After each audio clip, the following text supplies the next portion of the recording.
The NASA that I thought existed, that most NASA employees think exists, in fact, had been subverted. The American Cancer Society is more interested in accumulating wealth than saving lives. He said that this technology, this sonar technology, actually can alter the molecular structure of water.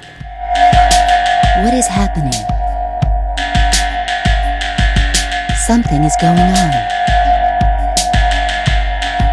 Can you feel the way?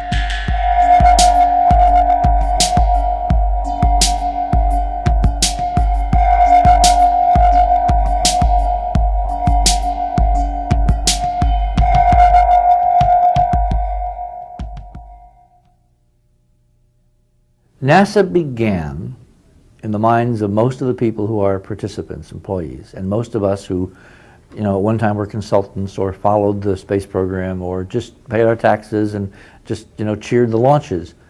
NASA was supposed to be our best effort to find out what's out there.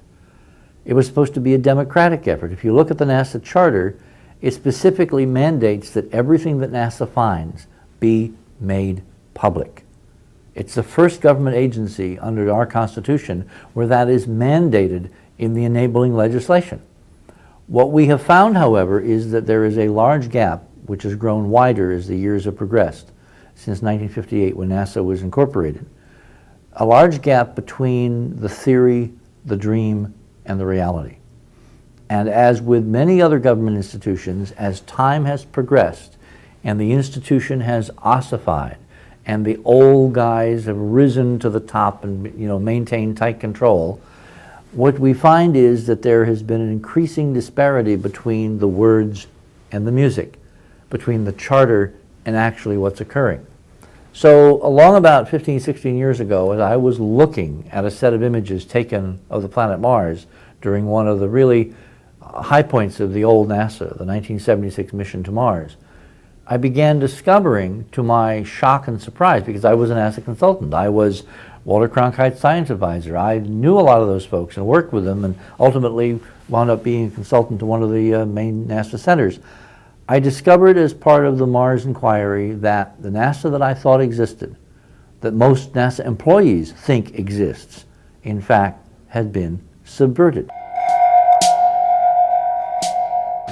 In this century, we've seen the emergence in the latter part of this century, we've seen the emergence of three technologies. Runaway industrial technologies which have threatened not only our countries but the totality of the environment and the totality of the globe.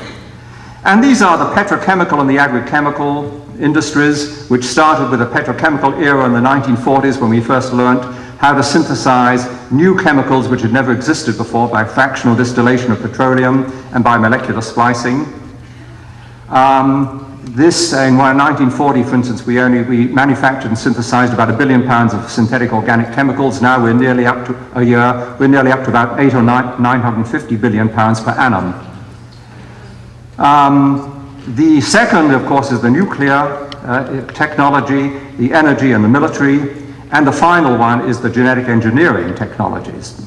Now, many of you are under the impression that genetic engineering products are just appearing on the market. Not on your life. In fact, in America, we've been exposed to genetically engineered milk since the 1985, when milk from large-scale national production trials all over the country was sold to an unsuspecting public and an uninformed public, and since 1984, the sale of RBGH milk is widespread in this country. About 10% of cows are injected with it, and that milk is bulked with other milk. So we're really dealing with a technology which has become established. And when you review the saga of what has happened with Monsanto and the FDA in the last 20 years, this can only be described as systematized corporate crime coupled with regulatory complicity. We're with Marsha Green. Marsha Green is the director, Marsha, of the Ocean Mammal Institute. Well, I'm the president and the founder of the Ocean Mammal Institute. I'm also a professor of psychobiology at Albright College in Reading, Pennsylvania. Uh-huh. I study, I do research on marine mammals. I've been doing research on marine mammals for about 10 to 15 years. one of the current, I guess, issues that the Institute is studying right now is this sonar that the Navy is trying to develop. And what is the U.S. Navy Surveillance Towed Array Sensor System, SIRTAS Low Frequency Active LFA Sonar System, otherwise known? What is SIRTAS LFA? Right, it's quite a mouthful, isn't it? Yeah. Actually, it is an extremely loud active sonar system. It is the loudest sound ever put into the water by humans. The Navy actually was very quietly developing this sonar system back in the 80s. And they say that they want to use it to detect quiet submarines. That's why they say they were developing it. They were secretive about it at the time.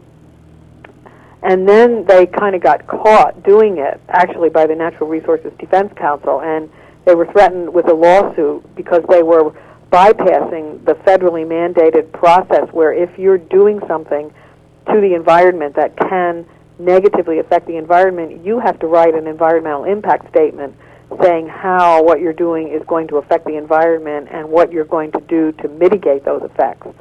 And the Navy was, not planning to do that, but they were forced into doing it when they were threatened by a lawsuit.